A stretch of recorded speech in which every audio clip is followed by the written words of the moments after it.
Hello' guys, কি খবৰ? আশা কৰিছোঁ সকলোৱে ভালে আছে নিশ্চয়। বন্ধুসকল, আজি ব্লগটো তোমালোকৰ লগত কথা পাতিম যে পৃথিৱীৰ আটাইতকৈ ডেঞ্জাৰ প্ৰাণীটোৰ নাম কি। তোমালোকে ডেঞ্জাৰ প্ৰাণীটো কোৱাৰ লগে লগে তোমালোকে ভাবিছা বাঘ, সিংহ, ভূত চুট হ'ব কিবা বুলি। সেইবিলাক একো নহয় বন্ধুসকল। যাৰ ফলত মানে আফ্ৰিকান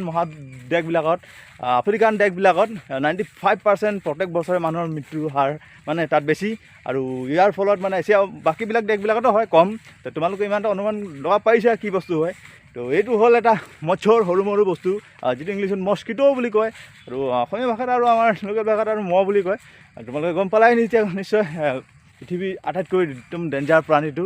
আৰু ইয়াৰ ফলত মানে বেমাৰ কিছুমান, জিকো ভাইৰাছ আৰু মেলেৰিয়া আৰু চিকুনগুনিয়া এনেকুৱা মাৰাত্মক বেমাৰ কিছুমান হয়। আৰু তোমালোকে যদি আগতীয়াকৈ জানিছিলা তেতিয়াহ'লে কমেণ্টত জনাব পৰা। আৰু তোমালোকে বিশ্বাস কৰা নাই যদি মোৰ কথা কিছুমান যদি ভুল হৈছে, তোমালোকে গুগল কৰি চাব পাৰা। গুগল কৰি চালে গম পাবা তোমালোকে নিশ্চয়। আৰু এয়া মই বৰ্তমান আছোঁ বাগানৰ কিনাৰত আৰু গৈ আছোঁ ধুনীয়াকৈ একদম ৰ'দ লৈ আৰু চবফালে আৰু হাবি জংঘলে ভৰ্তি হৈ আছে। আৰু মই এইফালে বৰ বিশেষ দীঘলীয়া নকৰোঁ বন্ধুসকল। ভিডিঅ'টো তোমালোকে নিশ্চয় গম পালা। আৰু পৃথিৱীৰ আটাইতকৈ মানে ডেঞ্জাৰ প্ৰাণীটোৰ নাম। পাৰিলে চেনেলটো ছাবস্ক্ৰাইব কৰি দিবা, লাইক এটা মাৰি দিবা। আৰু ইমান ধৰণৰ পেলাইছোঁ, টাটা বাই বাই।